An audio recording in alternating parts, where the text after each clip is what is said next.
Okay, good morning, everybody.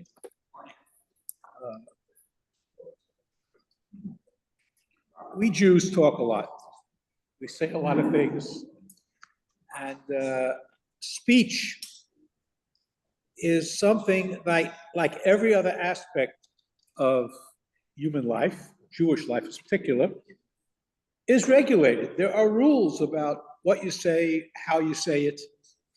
And unfortunately, most people are not careful when they speak, when they say things. People make promises, people say they're going to do certain things, take upon themselves certain obligations. And generally speaking, we're very lax in the power of our speech. The halacha, on the other hand, regards speech very, very seriously. First of all, you must always be honest in what you speak. But not only that, but if you say you're going to do something, you have to do it. If you say you're not going to do something, then you have to refrain from doing it. There are entire tractates of the Talmud that deal with promises. You have an entire Masechta of Nedarim, of vows, and Shavuos, oaths. We don't even think twice. Oh, I'll get to it, or I'll do it. I promise I'll take care of it. We don't take our speech seriously enough. And I'm reminded, it's a classic story. If I didn't see it, I couldn't tell it to you. Rav Soloveitchik, that's all, would often get lost in a Talmudic discussion, and the clock had no relativity to it at all. I mean, his Yortzeit Shiur would go on for 3-4 hours, and he's just getting warmed up. His classroom Shiur also, sometimes he would get so involved that he didn't realize that guys had to go to class. And this happened once. He was a rush in Psachim about Lishma for Matzos, and he was struggling to understand that particular paragraph. Hours go by, and one of his aides says, Rabbi, boys have to go to class. It's late. And he says, okay, I'll finish it tomorrow. And he comes back tomorrow, and he wrestles with the same paragraph, on and on and on, and he still hasn't resolved it to his satisfaction. And again, it's getting late. Rabbi, the boys are going to miss class. You have to end the shiur. Well, but I didn't finish. But I said yesterday I'm going to finish. I didn't. So I have to be matir neder. If I said I was going to do something and I didn't do it, I need somebody to forgive me for what I said. In other words, he took every word, and we have to round up 3 Rosh Yeshiva and the Torah Nedarim on the spot. Because he said he was going to do something and he didn't do it. The point is, if you say you're going to do something, you have to do it. And if you can't do it, I promise I'll finish it tomorrow. That's Lashon Neder. That's Lashon Neder. Because you said the word promise. What if you just said, I'll do it tomorrow? Same thing. It's the language, it's your intention. The specific language that you use is not as important as, I said I was going to do something and then I didn't do it. That's the point. In other words, the whole point about what I'm saying is, there are some people who take what they say seriously. Most people don't. But if you take what you say seriously, I say I'm going to do something, and then I don't do it, I've broken a promise. Yes? I remember, Rabbi, I don't remember the exact facts, but it had something to do with the early opinion, the late opinion on Friday night. And for some reason, he came to maybe the early opinion 3 times in a row. Right. He never said he verbalized it. The chazaka. But he had the person start after that because it's action. Right. Okay. So all of this is in the form of an introduction to HaTorah's Nedarim, which many of us have done already before Rosh Hashanah. We have until Yom Kippur to do it. And of course, the communal recitation of Kol Nidre. Kol Nidre, in essence, is a communal hatoras nedorim. Basically, we've all made promises that we didn't keep. We all said things that we couldn't accomplish. We all made promises, we all said things, we all resolved to do certain things that we didn't do. And all of these things, if you look at the language of Kol Nidre, Neder, Shvua, all the different types of utterances that you can make, that you didn't say, Bali Neder, or you'd phrase it in such a way that when you say something, you're obligated to do it. Because it's as if you're taking an oath upon yourself. So that is the background for this custom known as Kol Nidre. The earliest mention of it is in the very, very first siddur that we have, of Amram Gaon, 9th century. But it was very controversial. The notion of a communal hataras nedarim was not universally accepted, and a lot of people were opposed to it, and it didn't become part of the official canon, if you will, the official siddur, until much, much later, although it was mentioned in the, Rashi points out, in the time of the Gaonim, they used to do it. The yeshivos in Bavel objected to this practice. They even called it a minhag shtus, foolish custom. How can you make a communal hataras nedarim?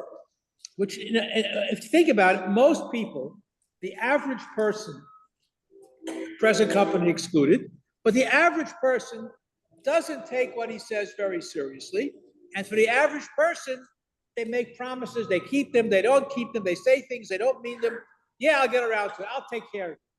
You know, if your wife nags you to clean up the basement, yeah, I'll get to it. And you don't get to it. Well, you've taken upon yourself an obligation that you didn't fulfill. And that's a serious offense. Halachically, if you say something, you have to mean it and you have to do it.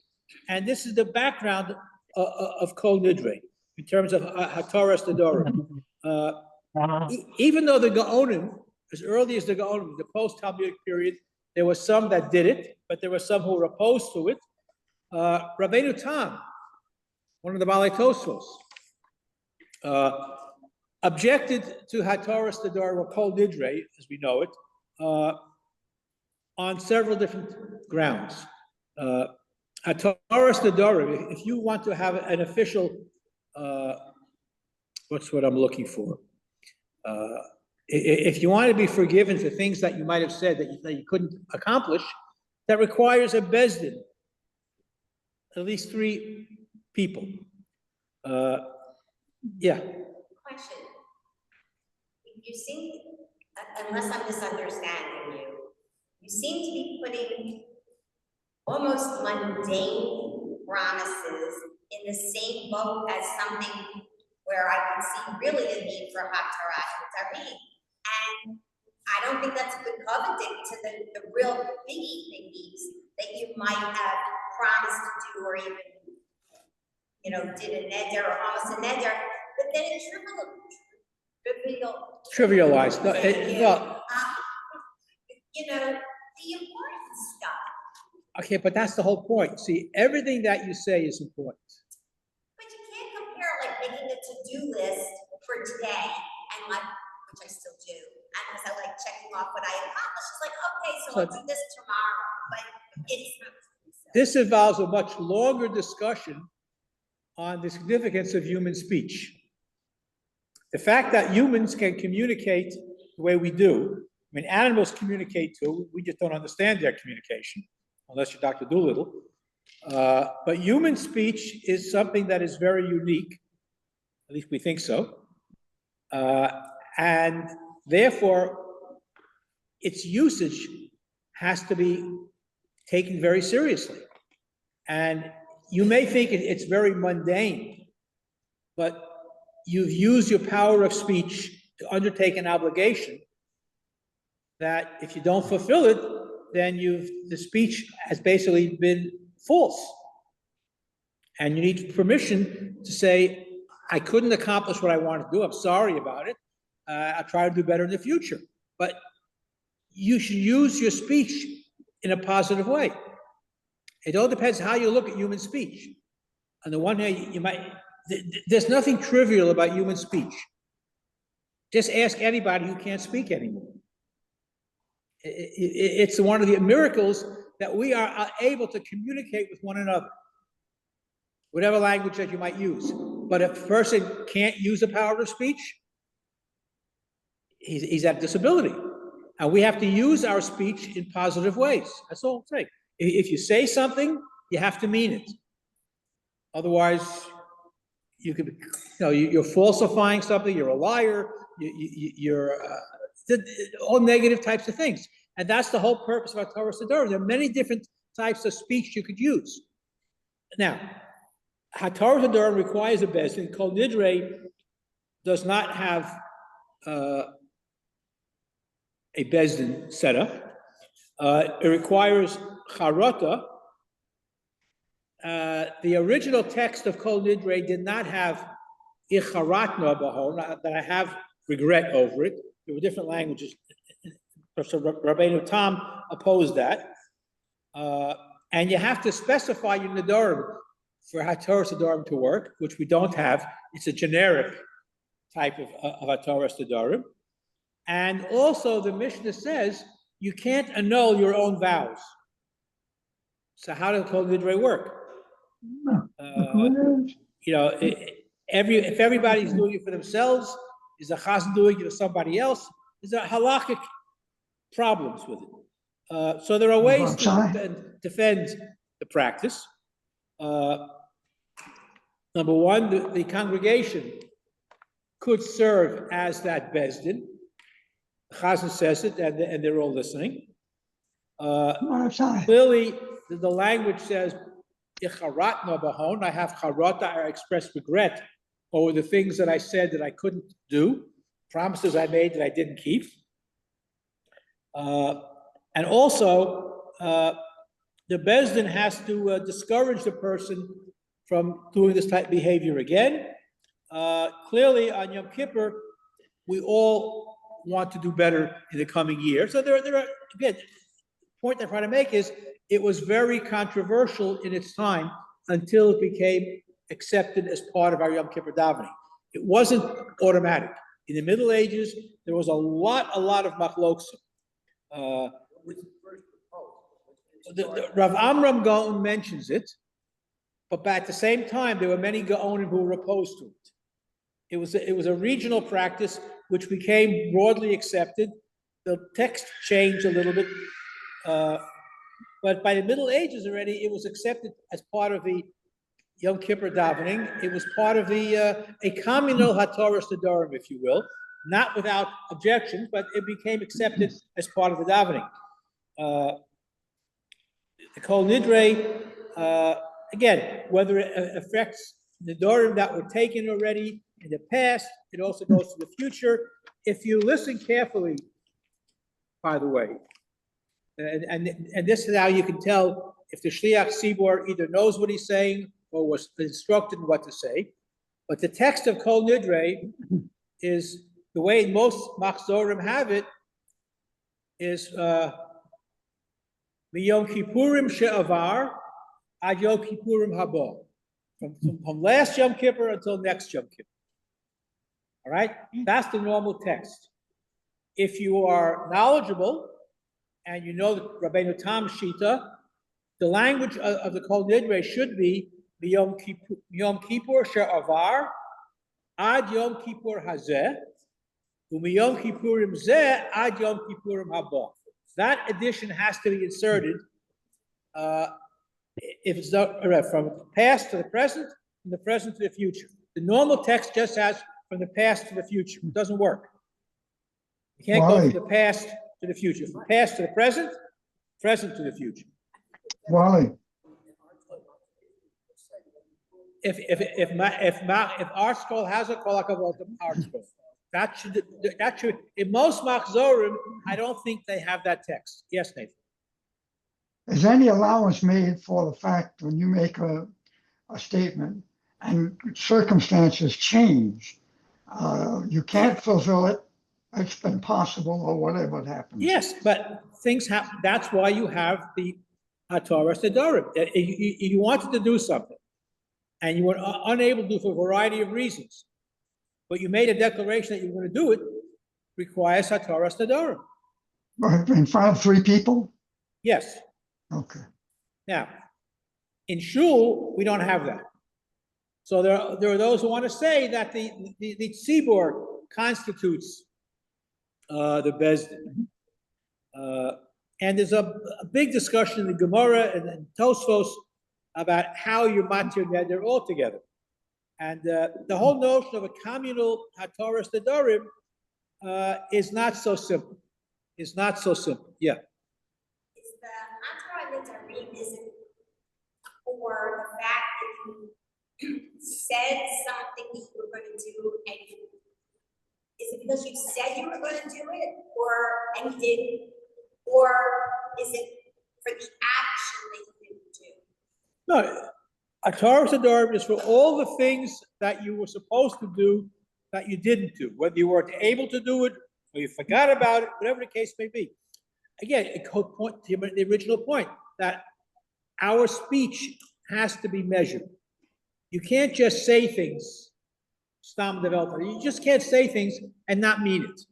You have to take your speech very carefully. Yes.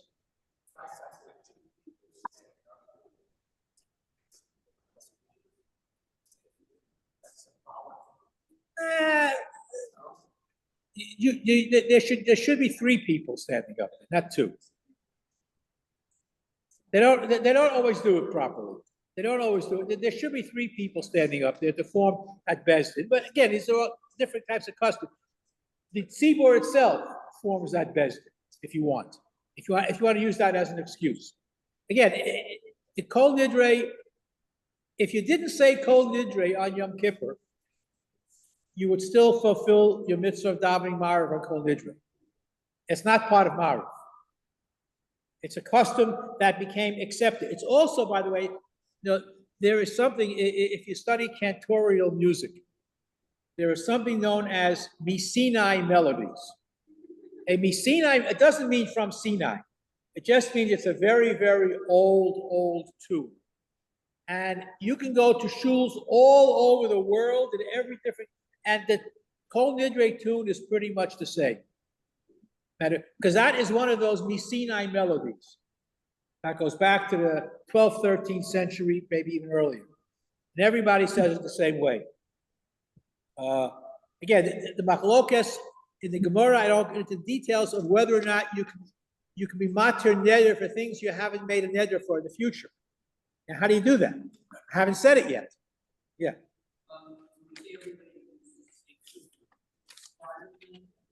I can't say for sure, but I'm pretty sure it's very similar. I'm pretty sure it's very similar. Even the words are pretty much the same.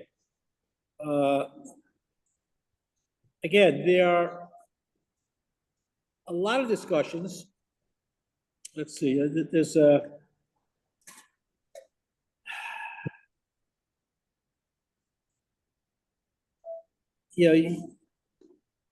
the whole notion of tshuva fits into to the whole business of Kol Nidre as well. How do you do tshuva for a promise that you didn't keep?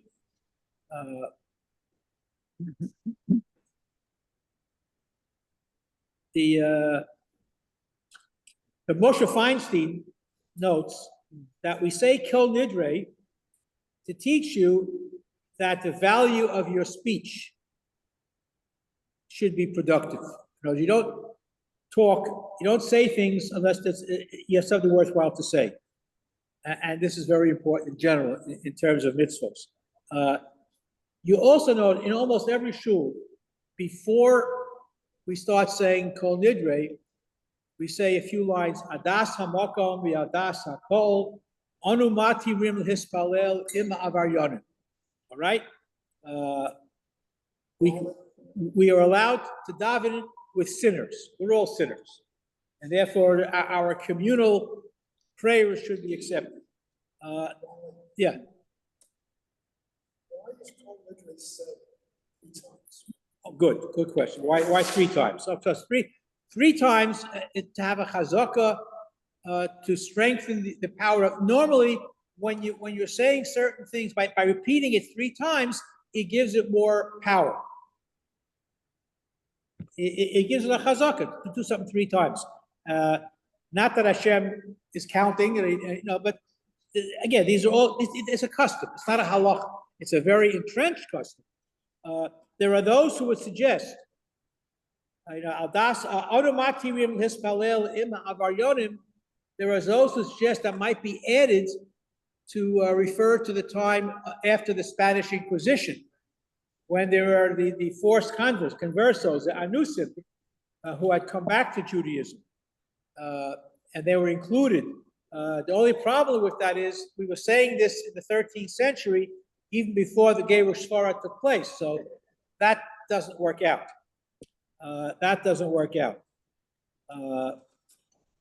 Clearly, the conditions of HaTorah Nedarim, there's a whole tractate in the Gemara that deals with vows, promises, how you make promises, how you annul promises, what promises can be annulled, and you look at the language, neder, shvua, konam, all these different types of things that you say, we may not be conscious of it. We say things all the time. Yeah, I'll get to it.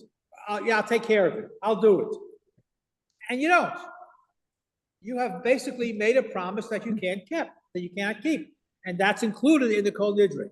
So this is why there were, for a variety of different reasons, there were Hasidic Rebbes who tried to cut down speech altogether. They very rarely spoke because the power of speech is so great that we don't realize what we're saying half the time. Somebody asks you to do something, and if you don't do it right away, chances are it may not get done right away or at all. Yeah, I'll take care of it. Well, what if you don't? The yeah, I'll take care of it is a promise. It's almost like an oath that you've taken. So human speech has to be, every word that we utter should be moderated and should be measured, because halacha takes speech very, very seriously. Again, the example from Rosh Hashanah just jumps out at you. I said I would do something and I didn't do it. Oh, yeah, what am I going to do? Bring in 3 rabbis, let's have HaTorah Nedarim. So don't make promises you can't keep. Milty, yeah?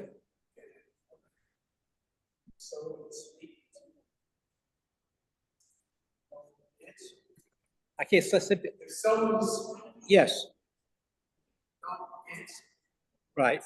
that to me is worse. So if someone speaks to you, you have to respond. No question about it. Respond to somebody. You're going to say something. I'm going to say, carry out this. So it's the one that people, the Chafetz Chaim wrote volumes about speech. And basically, he said that every word that you utter should be measured. If you have nothing positive to say, don't say anything. If you're going to make promises you can't keep your mouth shut. The only words that you should say are things that are not going to obligate you in a way that you can't possibly fulfill it. Now, speech is something that we take for granted. Very, very often you'll hear people say, yeah, I'll take care of it, believe that.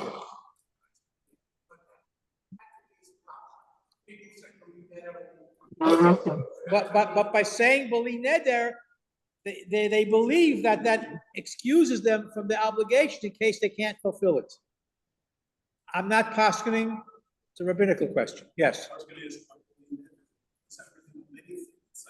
I can't hear you.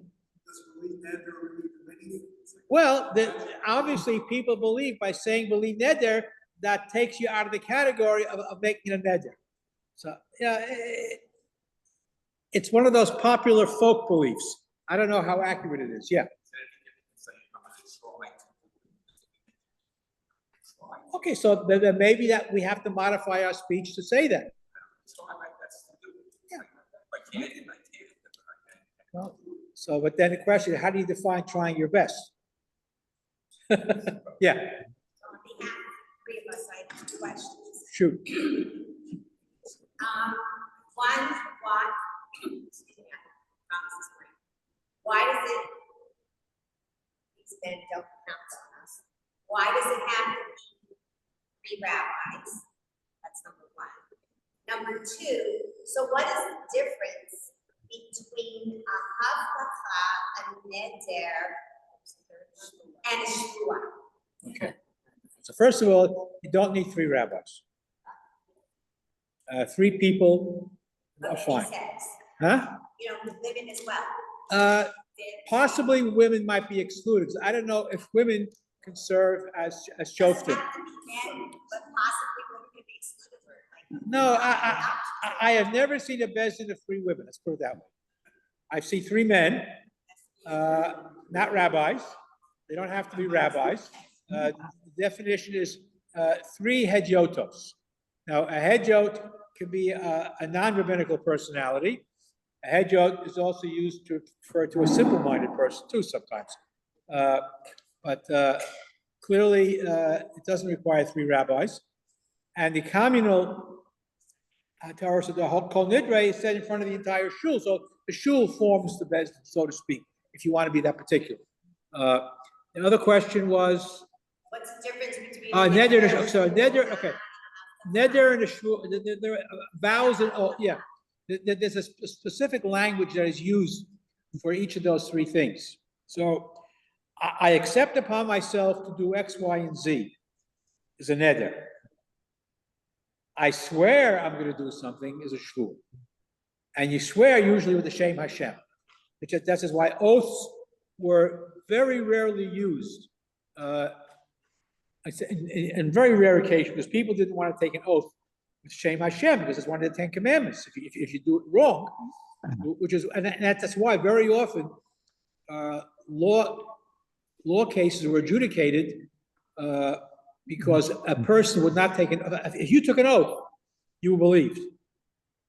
But many people did not want to take an oath, and therefore they would rather split a decision and rather take an oath and get the whole thing themselves, because it involves taking Shem Hashem, and people are very wary of it. What about a promise? A promise is like a neder, depending on the language that you use. Or shvuah has to have the lashon of shvuah.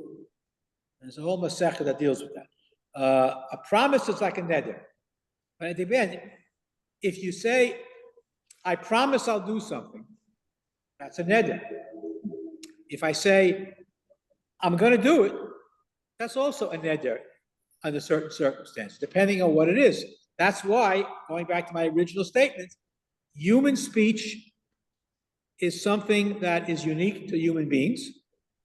Every animal has speech, but human speech is a little bit different.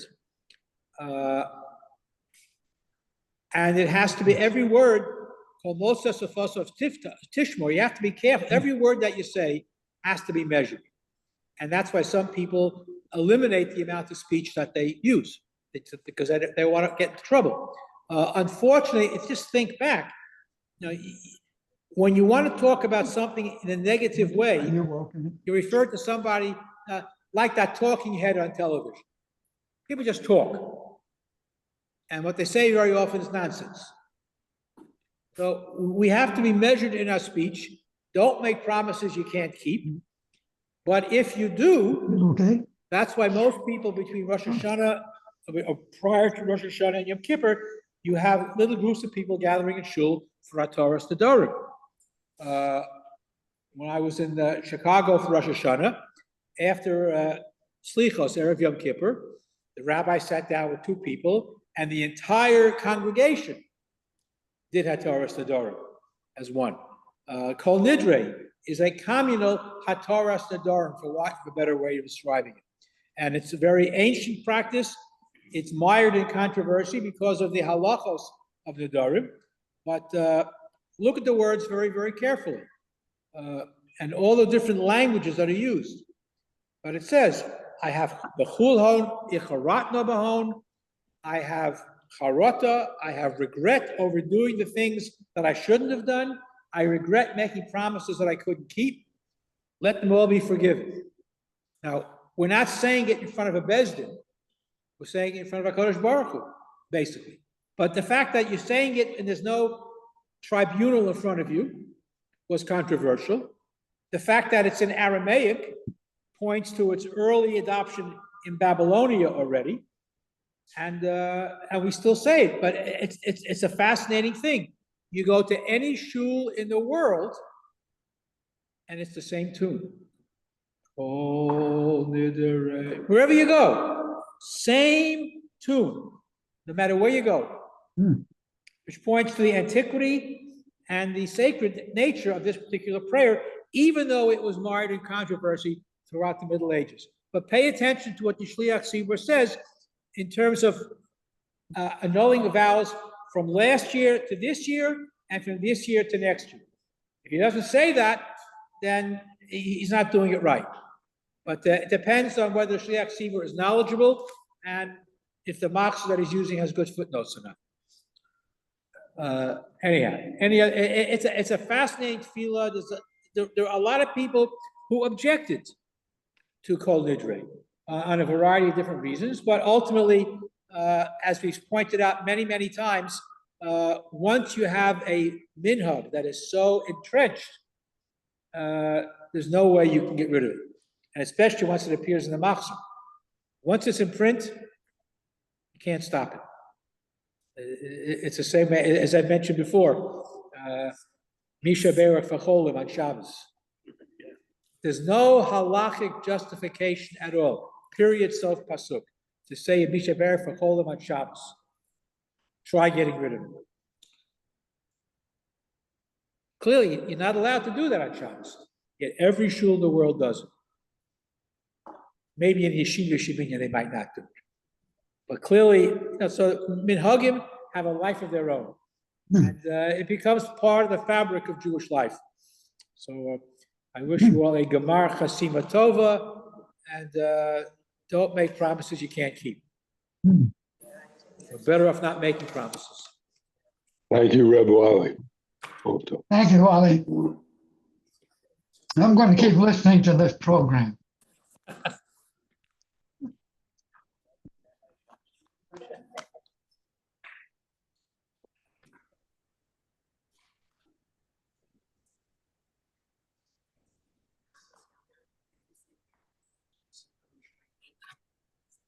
Okay.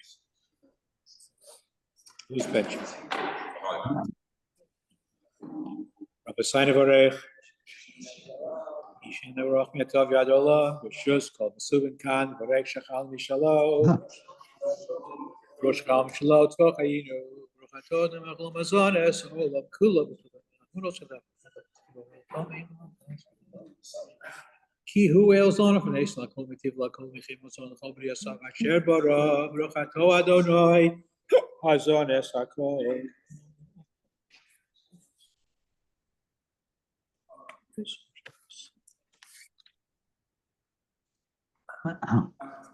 Yeah.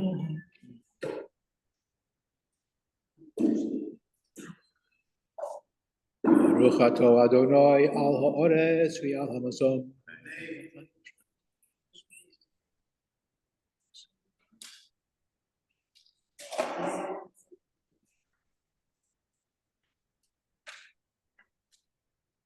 Yerushalayim Yira Kodesh Meira v'Yameinu Baruchato Adonai v'nei Baracham Yerushalayim. Amen.